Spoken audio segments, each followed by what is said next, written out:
Hello, hello, hello, my loves. How are you? Happy Wednesday.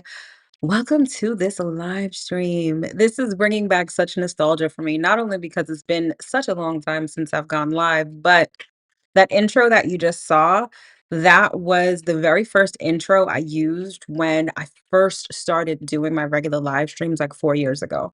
And I'm sitting here and I'm like, damn, I can't believe it's been 4 years. I mean, I've been on YouTube for close to six, but for a while I was doing regular forecasts and I started that 4 years ago. So I'm a little nostalgic. But in any event, hello, how are you? Welcome to the channel. Welcome to tonight's live stream. So tonight we are talking all about chart rulers. And I have a personal mission. Let me just put it this way. I love how astrology has become so mainstream and how everyone knows their sun, moon, and their rising sign, and everyone's into astrology and the transits and Mercury retrograde. I love it, right? But me personally, my personal mission is to help you understand yourself using astrology. And yes, your sun, moon, and your rising, super important. They form, I like to think of them as like a diamond with three faces, right? Your sun is your outward personality, your moon is your inward personality, essentially, and your rising sign is how you show up in the world. But there is one placement in your natal chart that kind of trumps all of them. And I hate using that word now, but there is one placement in your natal chart that is the most important placement, and that is your chart ruler. Now, people tend to underestimate their chart ruler because, yes, some people think of it as just like another placement in your natal chart, right? And it really isn't. It is the single planet in your natal chart that is literally driving the car. And I cannot emphasize that enough because when you really understand your chart ruler, not only which planet it is, but what sign it's in, what house it is in, its condition, and to take it a step further, any aspects to that planet in your natal chart, it literally makes life make more sense. And I'm not even saying that just to say it, it is so true.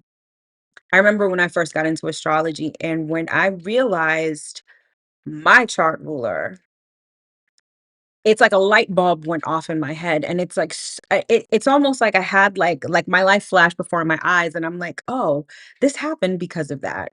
Or, oh, I get that because my chart ruler is this. That's why this pattern keeps showing up in my life. And so when you understand your chart ruler, you really understand yourself.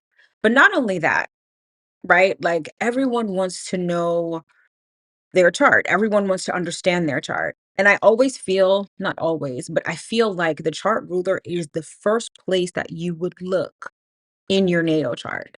So if you were to just look at your natal chart with fresh eyes, the first thing that you would look for, apart from your rising sign, because you need to know your rising sign to know your chart ruler, would be your chart ruler. Where it is in your chart, what it's doing, what planets are next to it, what planets are having a conversation with it, what is its condition, and its condition.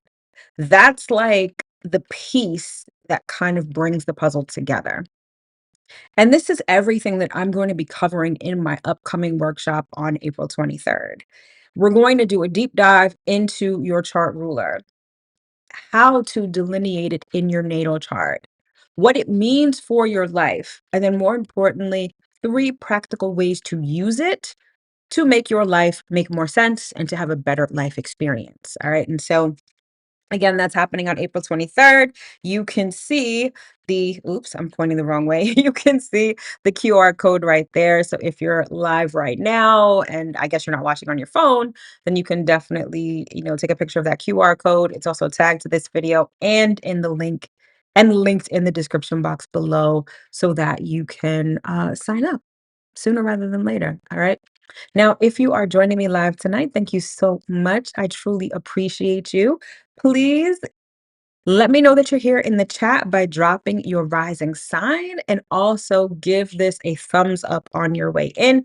It lets the algorithm know that you like this content so that it can push it out to other people who may like this content as well. All right, so I want to paint a picture for you. I want you to think of a ship, but not like a fancy cruise ship or a yacht or anything like that. I want you to think of like those old school pirate ships. And if you've ever really looked at the detail of a pirate ship, you'll notice that at the very front of the ship, there's usually this long pole, but there's usually a figure. It's usually like sometimes a lot of times it was like a mermaid, other times it's like a masthead, it's like the bust of somebody, right? It's a figure, right? But it's literally at the front of the ship, and that's called the ship's masthead. And in traditional Hellenistic astrology, which is the astrology that I practice, right? That is what your chart ruler is. It is the very frontmost part of the ship of your life. It's all, think of it as like the driving force of where you're going in life. Okay. That's why it is so important. But beyond that, the topics of the planet of your chart ruler typically are emphasized in your life. They show up a lot. That could be the area of life where you experience the most abundance, the most positivity. It could be the area of life, it could be the topics in life that are the most difficult for you. But often I find that your chart ruler and the topics of that ruler represent the repeating patterns in your life. And when you figure that out, again, it makes life really start to make sense. So, if you are brand new to astrology and you're like, okay, you keep mentioning this thing that's called a chart ruler. The chart ruler is the planet that rules your rising sign. So, I definitely will be going in depth in this in the workshop, but suffice it to say for right now, every sign has a planetary ruler. So, every zodiac sign is associated with a planet. So, the planet of your first house, right? So the sign of your first house would be associated with a particular planet. That planet is known as your chart ruler. And again, it's the most important planet in your natal chart. So, as a quick rundown, let me tell you what the planetary rulers are, or what planets are associated with each zodiac sign. So, Aries is associated with Mars. And as a side note, today is actually a really kind of special day because right now we've got 7 planets in Aries. So, wherever Aries is in your natal chart is lit right now. And it's also a great day to start something new, especially because we have a new moon in Aries happening tomorrow. So, if there's something that you're passionate about, something that you've been meaning to do, now is the time to put that in motion. All right. So, short tangent over. Aries, planetary ruler is Mars. Taurus, planetary ruler is Venus. Gemini, planetary ruler is Mercury. Cancer, planetary ruler is the moon. Leo, planetary ruler is the sun. Virgo, planetary ruler is Mercury. Libra, planetary ruler is Venus. Scorpio, you get two. Your traditional planetary ruler is Mars, and your modern planetary ruler is Pluto. Sagittarius, your planetary ruler is Jupiter. Capricorn, your planetary ruler is Saturn. Aquarius, you're also lucky. You also get two. So your traditional ruler is Saturn, your modern ruler is Uranus. And then Pisces, you also get two. Your traditional ruler is Jupiter, and your modern ruler is Neptune. So, depending on the zodiac sign of the first house in your natal chart, the aforementioned planets, one of those, or maybe two of those, if you are Scorpio, Aquarius, and Pisces, those would be your planetary rulers. And then you will take a look and see what they are doing in your chart. Now, again, I'm going to go in depth when it comes to that in the workshop. But for tonight, what I want to emphasize is the topics that each planet covers. So, when it comes to a planet like Mars, topics relating to Mars are like physical activity, physical energy, force, initiation, right? So if you're someone who's like an Aries rising or even a Scorpio rising, those themes or those patterns are prominent in your life. Maybe you're someone who's always initiating, right?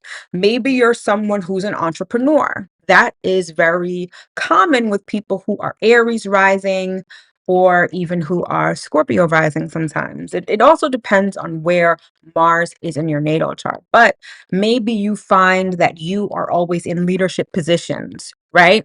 Maybe you find that you are a self starter or you're someone who's extremely independent, and this is a theme that plays over and over again in your life. So let's say that being a leader is something that you're not necessarily comfortable with. And this would speak to the condition of Mars in your natal chart. And when I say condition, I mean Mars thrives in certain signs and in certain houses, and it's weak and debilitated in others. So, depending on where you specifically have Mars in your natal chart, you may be someone who is a self starter and you're comfortable with it.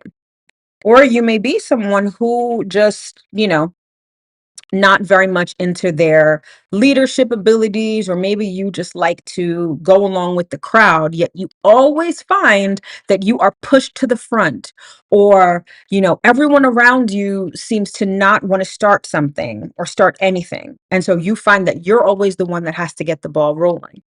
And maybe you resent that. Maybe you feel like you're not prepared for that. And that's a theme that you keep experiencing in your life. That's an example of how your chart ruler would work. So, like, if you were to come to me and, for a reading and you're just like, well, perfect example. Let's say you are an Aries rising and you have your Mars in the sixth house, which would be Virgo. Okay.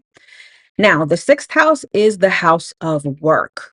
So, your 9 to 5, what you do on a daily basis. So, with Mars there, you may find that you are always like thrust into a leadership position at work, or entrepreneurship is really something that is a theme that may come up for you. And I can give you a perfect example. Maybe, you go to school for, I don't know, human resources or public relations, right? And out of college, you get a job and everything, but at a certain point you feel like you either do more work than everybody else, or maybe you are just saddled with more responsibility. And then perhaps you keep getting laid off. It's hard for you to hold on to a job, right? That can be indicative of the fact that you are meant to have your own agency. Now, you could be someone who is such a self-starter that that's not a problem for you. But if you're someone who's like, I need a check to survive, your entrepreneurship is nowhere on your radar or anything like that. But you find that you keep getting either rejected from jobs, you don't get interviews, or you get fired or laid off, right? Looking at your chart, I would tell you, entrepreneurship and hanging out your own shingle and having your own agency is something that suits how you are designed, right? But again, maybe entrepreneurship is not your thing.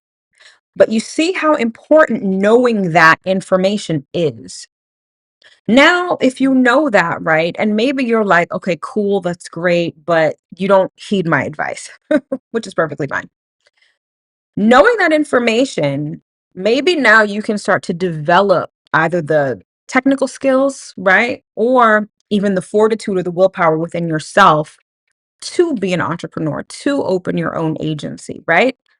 And then suppose you do.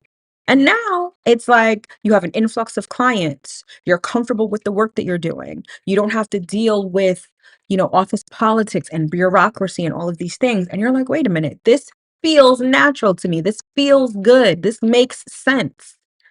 It all goes back to your chart ruler. Your chart ruler is literally telling you you are meant to be independent in work. Mars, independence in the sixth house, work. And it literally could be that simple. Now, the delineation of it is simple, right? The actual execution of it could be difficult because in the example that I gave, you might be someone who doesn't feel like they're suited for entrepreneurship. Financial independence, especially if you're the one who's generating your own income, could be something that is really scary or something that you don't have the technical business skills for, right? But knowing that information can empower you to make different choices, to make different moves, to understand that facet of yourself. Because here's the thing, there's nothing in our natal charts that's arbitrary. Oftentimes, if there's a placement, an aspect, or anything having to do with our natal chart that feels foreign to us or we don't quite understand, it's probably just an aspect of ourselves that we aren't familiar with yet. Everything in your natal chart represents you. Now, it's not the case that everything kind of pops off at once, but even if you're someone who's like, well, I don't think entrepreneurship is for me, you're actually designed for it. And maybe the reason why things aren't working out in different jobs and with different companies is because that part of you needs to come alive right now. That part of you needs to be activated, or maybe that part of you is being activated, right?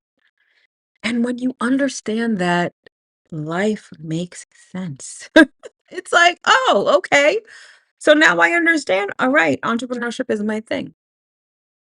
I'll give you another example. Since we have two people here who have commented that they are Libra risings, your chart ruler is Venus.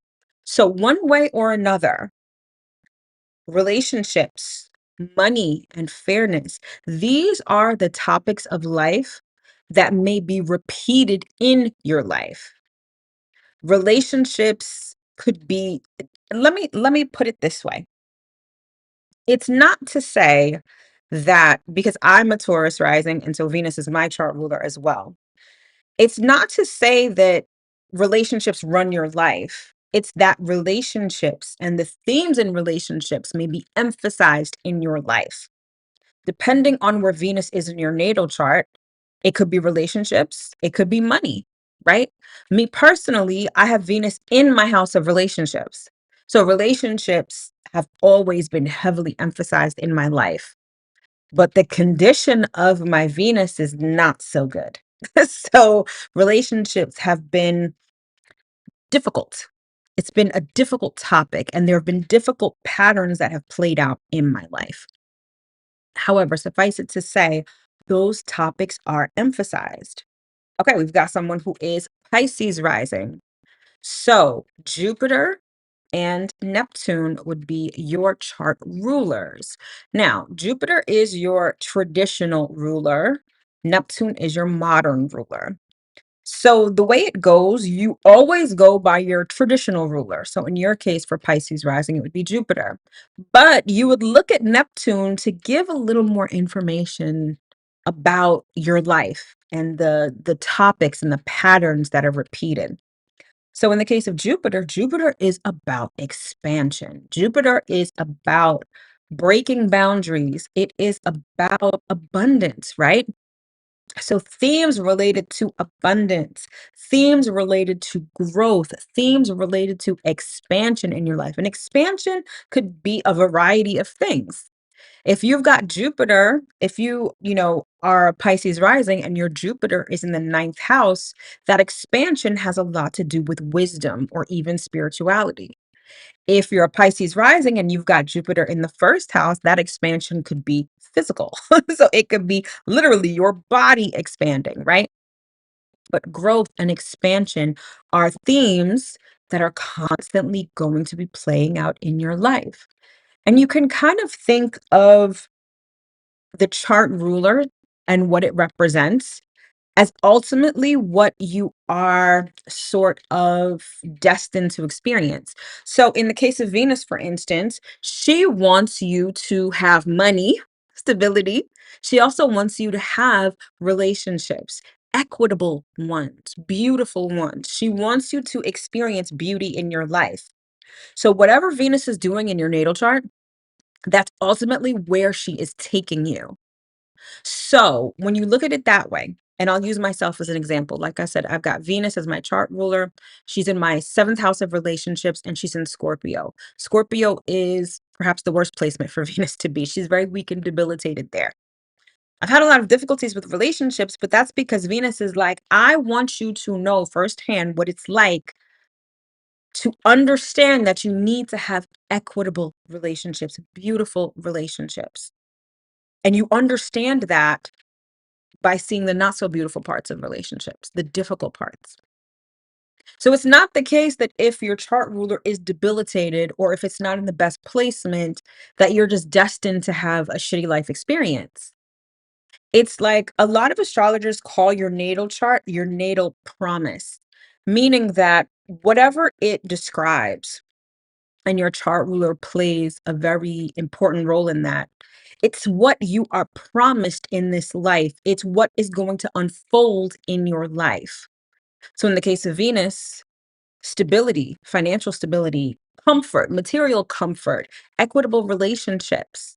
That is your natal promise as a Taurus rising or Libra rising. As a Pisces rising, your natal promise is expansion, abundance, personal development, right? Living a life that's large, expansive, full of experiences. That is your natal promise. So your chart ruler kind of does two things. It sort of gives the life direction and it shows you sort of what you are promised in this life. And when you think about it that way, it's like, wow, the fact that that could be reduced to a single moment in time that's encapsulated in this natal chart, right? The natal chart is the picture of you, well, of the cosmos, the moment that you were born. And within that picture is this promise of expansion, of abundance. Now, someone's like, okay, well, what if my chart ruler is Mars or Saturn? Mars or Saturn, those are known as the malefics. Now, malefics doesn't mean bad. Malefics are just, they're challenging. But when you think of Saturn, Saturn gives authority. Now, sometimes it gives authority by giving you challenges, right? That helps you build that authority. Mars gives you force to begin things, right? And so when you look at it like that, you see the different roles that people play in life. You see that the roles that different people play in your life based on their chart ruler, if you know it. But more importantly, it tells you the trajectory of your life, what patterns keep repeating, and your natal promise, which I think is it's so profound. And again, once you know this information, you can not only understand yourself better, but you can make certain decisions. So, like in the example that I was giving before with Aries as your rising sign, right? And Mars as your chart ruler in in your sixth house. Entrepreneurship, you're just like, okay, so maybe now you're going to start to develop the business skills to run a business. Maybe you're going to start networking with different industry professionals. Maybe you're going to start advertising that you have your own agency, right? These are decisions that are directly in alignment with how you are designed. And yes, sometimes it feels hella foreign. It feels uncomfortable because it's a side of yourself you may not have tapped into. Or conversely, it could be something that you're super comfortable with. And if that's the case, now you know what to double down on in life, right? Let's say you are a Libra rising and you've got Venus in the first house of Libra. So you've got Venus in her home sign in the first house. That probably means you are very conventionally attractive because Venus in the first house, a lot of supermodels have that placement, right? In one way, shape, or form. If that's the case, pretty privilege is definitely your thing. It's a real thing for you. And you should take advantage of that, right? You should double down on that. Maybe you're someone who is very much into their skincare, someone who is really about their figure, who's really into their hair or how they dress. With Venus in her home sign of Libra in the first house, that makes sense for you. And when you think about it that way, using that example specifically, right? Sometimes you may see someone who's like that, and you're just like, oh my God, that person's so superficial. That person only thinks of, how they look. Well, maybe that's how they are designed. Maybe that is their chart ruler. There is a place under the sun for everyone. And it's one of those things where it's like, okay, number one, mind your business. Because if Venus isn't in her home sign of Libra in your first house, that does not concern you, number one. And number two, it's like there's room under the sun for all of us. That person, it may make sense for them to be an influencer, right? For beauty products because they're either conventionally attractive or that's just it's a natural extension of who they are. So in that case, you're doubling down on what works. If you're experiencing difficulty with your chart ruler, it shows you perhaps how you can lean into that or what needs to be healed, what needs to be worked on, right? But either way, you are promised whatever that chart ruler entails, which is one of the beauties of astrology, in my opinion, right? So I wanted to keep this live really short just to give you an example of how important your chart ruler is, to let you know that the workshop is coming up on April 23rd. You can scan the QR code, hit the tag in this video, or check the description box for the link so you can sign up. And we're going to go really in depth. I'm going to be giving you some resources. We're going to go through all of the planets in depth. We're going to talk about practical tips on how to use your chart ruler, kind of like what the examples that I gave in this live this evening, so that you are well informed. Because, like I said before, my purpose is to help people understand themselves better through astrology. And of course, the first place that you would start, especially when looking at all of those symbols and planets and numbers and pizza slices in your natal chart, is with your chart ruler. So hopefully this made sense. Hopefully I will see you on April 23rd in the workshop. Don't worry if you can't make it live. As long as you sign up, you will have access to the recording and all of the resources. So if that is a concern, it shouldn't be because you'll still have access. All right. So she says, my rising is in Aries, 4 minutes later, Taurus. My Mars is in Scorpio. My Libra is in Venus. Okay. So this is someone who has a lot of so Mars in Scorpio, that's at home for Mars. Libra in Venus, that's at home for Libra. So yeah, you have a lot of potent energy there. Very potent energy there because both of those planets are in their home signs. All right. So thank you guys so much for tuning in. Oh, my pleasure. I hope that you guys found this informative. And even if you're not attending the workshop, don't forget to like, comment, share, subscribe. I teach a whole bunch of astrology on this channel. And, you have ample opportunity to learn astrology through the channel. But if this is a topic that you are really interested in, you want your life to start making more sense, help you make some decisions, especially at this time right now. And there's a reason why I decided to do this workshop right now because we're in Aries season. I mean, by the time we have the workshop, we will have just started, Taurus season, but we are in a fire horse year. This is a year of movement. It's a year of initiation, right? And the one thing that we don't want to do this year is move recklessly. And moving recklessly could be moving ahead of time, moving too quickly, or moving in the wrong direction. But when you know exactly your trajectory, when you know how you are designed, when you know what's going on, you can move effectively. And that's what I'm here to help you do this year. All right. So hopefully I'll see you in the workshop. If not, and if this is where you drop off, thank you so much for tuning in. I hope this was informative. If it was, give it a like, share it with a friend who might find this informative, and I will see you guys soon. All right, take care.